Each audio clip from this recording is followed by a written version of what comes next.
Hi folks, Roger Cormier, Midwest Outdoors, up at an Ontario walleye lake, and today I'd like to share with you a technique I call jerkbait trolling.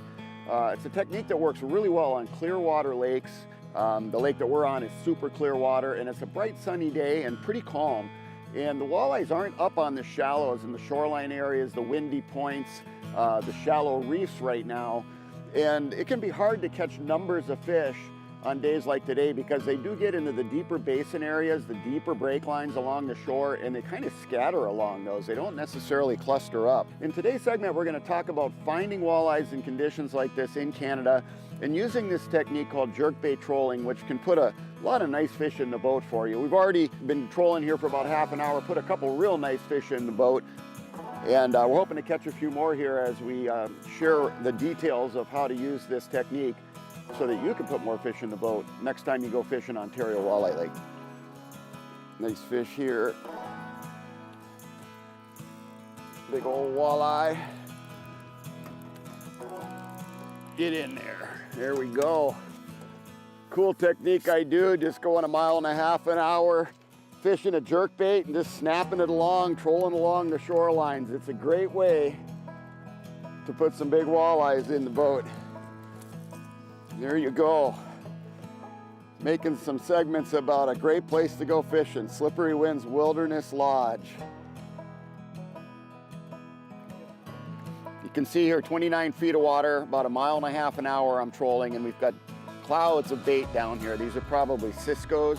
That's what is keeping these walleyes in this basin area. We're actually adjacent to some narrows and some neck down areas where the fish will get caught during low light periods in the evenings, first thing in the morning, or certainly on windy days, cloudy days when those fish move shallower. But you can see them going about 1.5 miles an hour. For jerkbait trolling, I troll slower than you would just normally trolling crankbaits, which 2.5 miles an hour is more typical. And the reason I do that is I want to be able to impart that jerking action into that lure, that slashing back and forth that deep Maverick offers. That's a triggering mechanism for the fish rather than just a steady, constant wobble back and forth. Of course, that'll catch fish too, but it's really the jerking action is what triggers more strikes. So I troll slower and actually jerkbait fish while I'm trolling. There's a fish right there. Nice one too. Trolling with a jerkbait that dives about 10 feet in 26 feet of water. And boom, we got a walleye right there, another one. And these fish are out in this deep basin feeding on these ciscos. And they can see this jerkbait 10 feet down over 25 or 30 feet of water when they're down on the bottom. They'll rise up and hit it. I'm using a PXR Maverick, a deep Maverick, in one of my favorite colors in clear water. It's called Hot Blue Frost. It's got a chartreuse belly on it, and it's really bright down there in this clear water. There's a big pike here. You can hear my disappointment because we're catching walleyes doing this, but of course you're gonna run into pike mixed in. You think you gotta catch pike in the weeds or in the shallows up in Canada? Well, again, this fish was 30 feet of water, also feeding on those ciscos. Not a giant, but fell prey to that same technique, that jerkbait trolling technique. Plump little guy, but that's not our target species. Just a bonus fish. Another great tool I like to use is my portable Humminbird unit. I insert a Zero Lines SD card from LakeMaster that has all the land and water masses outlined in contour in North America. They're just blank. And then when you get on the lake, you use the auto chart feature on your Humminbird to actually build your map as you go. It creates a color map of the lake that you're fishing. You can use that tool again and again if you happen to return to the same lake. And it also allows you to learn the lake as you go if you're fishing it for the first time. That's over 40 feet of water, big pike. Oh man. They're out here suspended eating the ciscos too, absolutely hammered.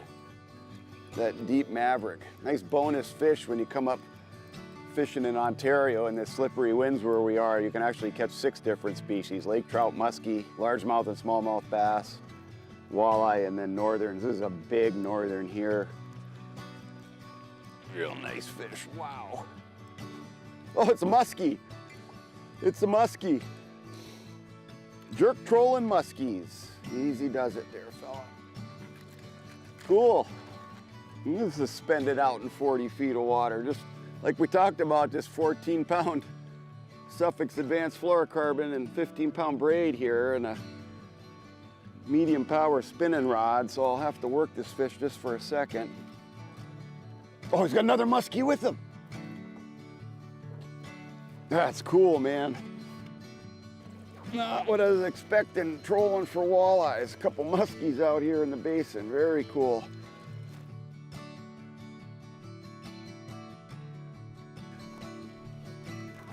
Just a short little one, but wow, the one with it, it's a big one. Still awesome to catch any time. Beautiful muskie from Ontario, jerk trolling. Boy, we really caught a ton of fish doing this up here. Cool technique to catch them. Let's get this fish back in the water. Oh, geez, off like a rocket. Whoa. Oh, unbelievable. It's exciting.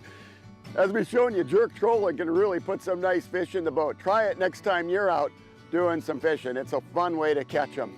And also check out slipperywinds.com if you want to plan a trip up to Ontario. I'm Roger Cormier. We'll be right back with more Midwest Outdoors. Whew, got a shower.